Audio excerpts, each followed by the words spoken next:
ഇറാന്റെ ആണവശക്തിയിൽ ഭയപ്പാടോടെയാണ് പാകിസ്ഥാനും ഇറാഖും കഴിഞ്ഞുകൂടുന്നത്. ആണവരാഷ്ട്രമായ പാകിസ്ഥാനിൽ മിസൈൽ ആക്രമണം നടത്തിയതും പാകിസ്ഥാൻ തിരിച്ചടിച്ചതും വലിയ സംഘർഷം ഉടലെടുത്തതും നമ്മൾ കണ്ടതാണ്. പാകിസ്ഥാനിൽ മാത്രമല്ല ഇറാഖിലും സിറിയയിലുമൊക്കെ ഇറാന്റെ മിസൈലുകൾ എത്തി.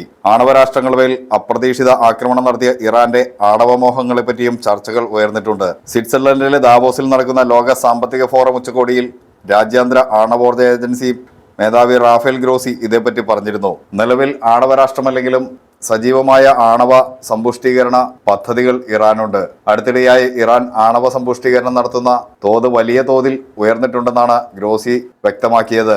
വെപ്പൺസ് ഗ്രേഡ് യുറേനിയം എന്ന തലത്തിന് വളരെ അടുത്താണ് ഇറാനെന്നും അദ്ദേഹം പറഞ്ഞിരുന്നു. മധ്യ ഇറാഖിൽ സ്ഥിതി ചെയ്യുന്ന ഇസ്ഫഹാൻ പ്രവിശ്യയിലെ നാഡാൻസ് ആണവ നിലയം പലപ്പോഴും വാർത്തകളിൽ നിറയാറുണ്ട്. യുറേനിയം സമ്പുഷ്ടീകരണ പ്ലാന്റായ നാഡാൻസിന്റെ വിസ്തൃതി 1,00,000 ചതുരശ്ര മീറ്ററാണ്. ഏകദേശം 19,000 സെൻട്രിഫ്യൂജുകൾ ഇവിടെയുണ്ടെന്നാണ് കണക്കുകൾ. 2015 ഉടമ്പടിയെ തുടർന്ന് നിർത്തിവച്ചിരുന്ന യുറേനിയം സമ്പുഷ്ടീകരണം പിന്നീട് ഇറാൻ വീണ്ടും തുടങ്ങിയിരുന്നു. ഈ നിലയത്തിൽ സൈബർ ആക്രമണങ്ങളും സ്പൈവെയറുകളും ഉപയോഗിച്ചുള്ള വൈദ്യുതി മുടക്കവും നടന്നത് വലിയ വാർത്തയായിരുന്നു. ചില സ്ഫോടനങ്ങളും ഇവിടെ നടന്നിട്ടുണ്ട്. ഇതിനു പിന്നിൽ ഇസ്രായേലി ചാരസംഘടനയായ മൊസാദാണെന്നും അഭ്യൂഹങ്ങൾ ഉയർന്നിട്ടുണ്ട്. ഇസ്രായേൽ വികസിപ്പിച്ച സ്റ്റഗ്നെറ്റ് എന്ന കുപ്രസിദ്ധ വൈറസിന്റെ ആക്രമണങ്ങളിൽ പകുതിയിലേറെ ഇറാനിലായിരുന്നു. ഈ ആക്രമണത്തിൽ പലതിന്റെയും ലക്ഷ്യം ഇറാന്റെ ആണവ സമ്പുഷ്ടീകരണ നിലയങ്ങൾ ആയിരുന്നെന്നും ശ്രദ്ധേയമാണ്. ഇത്തരത്തിൽ 2021 നടന്ന ആക്രമണം ലോക ശ്രദ്ധ നേടിയിരുന്നു. നാഡാൻസ് ആണവ നിലയത്തിന് 2010 ഇന്റർനെറ്റുമായി യാതൊരു ബന്ധവും ഉണ്ടായിരുന്നില്ല. നിലയത്തിലെ കമ്പ്യൂട്ടറുകളെല്ലാം ഒരു സ്വകാര്യ നെറ്റ്വർക്ക് വഴി കണക്റ്റഡ് ആയിരുന്നെങ്കിലും അട്ടിമറികൾ ഭയന്ന ഇവയെ ഒന്നും സൈബർ ലോകവുമായി ബന്ധിപ്പിച്ചിരുന്നില്ല. എന്നാൽ ഇസ്രായേലി ചാരസംഘടനയായ മൊസാദിന്റെ തന്ത്രപരമായ പദ്ധതിയിൽ ഒരു ചാരൻ നിലയത്തിനുള്ളിൽ കടന്ന് തന്റെ കയ്യിലുള്ള പെൻഡ്രൈവിൽ നിന്ന് നിലയത്തിലെ കമ്പ്യൂട്ടർ സംവിധാനത്തിലേക്ക് വൈറസിനെ കടത്തുകയായിരുന്നു എന്നാണ് കരുതപ്പെടുന്നത്. അകത്ത് കയറിയ വൈറസ് ദീർഘനാൾ ഉറങ്ങിക്കിടന്നു.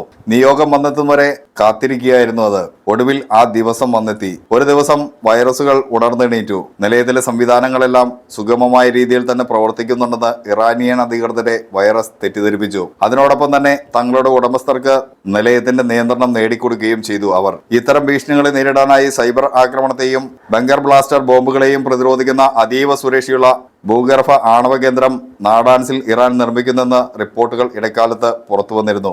ആണവ നിലയത്തിന് തെക്കുള്ള മലനിരകളുടെ അടിവശത്തായാണ് പുതിയ കേന്ദ്രം. ഇസ്രായേലി US പടത്തങ്ങളാണ് ഈ റിപ്പോർട്ട് പുറത്തുവിട്ടത്.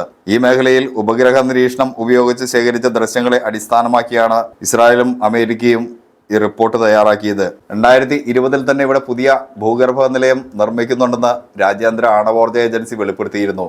എന്നാൽ ഇപ്പോൾ അതിന്റെ ഭാഗമായി വലിയ തുരങ്ക ശൃംഖലകൾ പണിയുന്നുണ്ടെന്നും വെളിപ്പെടുത്തലുണ്ടായി. 1000-ഓളം സവിശേഷ സെൻട്രിഫ്യൂജുകൾ ഈ നിലയത്തിൽ ഇറാൻ തയ്യാറാക്കുന്നുണ്ടെന്നും ഇസ്രായേൽ ആരോപിച്ചിരുന്നു. ആണവ പദ്ധതികൾ വികസിപ്പിക്കാനുള്ള ഇറാന്റെ നീക്കം രാജ്യാന്തര ആണവോർജ്ജ ഏജൻസിയുമായുള്ള ഉരസലുകളിൽ കലാശിക്കുന്നുണ്ട്. വംശീയവും ഗോത്രീയവുമായ ഒരുപാട് പ്രശ്നങ്ങളുണ്ടെങ്കിലും അടിസ്ഥാനപരമായി ഇറാനും ഇറാഖും പാകിസ്ഥാനും തമ്മിലുള്ളത് ഇസ്ലാമിലെ 2 അവാന്തര വിഭാഗങ്ങളായ സുന്നികളും ഷിയകളും തമ്മിലുള്ള നൂറ്റാണ്ടുകൾ മുമ്പുള്ള തർക്കം തന്നെയാണ്. AD 632 പ്രവാചകൻ മുഹമ്മദ് നബിയുടെ മരണശേഷം സുന്നികൾ എന്നറിയപ്പെടുന്ന ഒരു കൂട്ടം മുസ്ലിങ്ങൾ ഇസ്ലാമിക സമൂഹത്തിന്റെ ഖലീഫയായി അബൂബക്കർ വരണമെന്ന് പറഞ്ഞിരുന്നു. അതേസമയം മറ്റൊരു വിഭാഗം മുഹമ്മദ് നബിയുടെ പിൻഗാമിയായി അലി വരണമെന്ന് വാദിച്ചു. അലിയുടെ പിന്തുടർച്ചക്കാരാണ് ഷിയാക്കൾ. ഈ തർക്കം മുസ്ലിം ലോകത്തിന്റെ വിവിധ ഭാഗങ്ങളിൽ വ്യാപിക്കുകയും ചെയ്തു. ഇതിന്റെ പേരിൽ വലിയ രക്തച്ചൊരിച്ചിലുകൾ ഉണ്ടായി. ആ സുന്നി ഷിയ പിളർപ്പിന്റെ അനുരണനങ്ങൾ ഇന്നും തുടരുകയാണ്.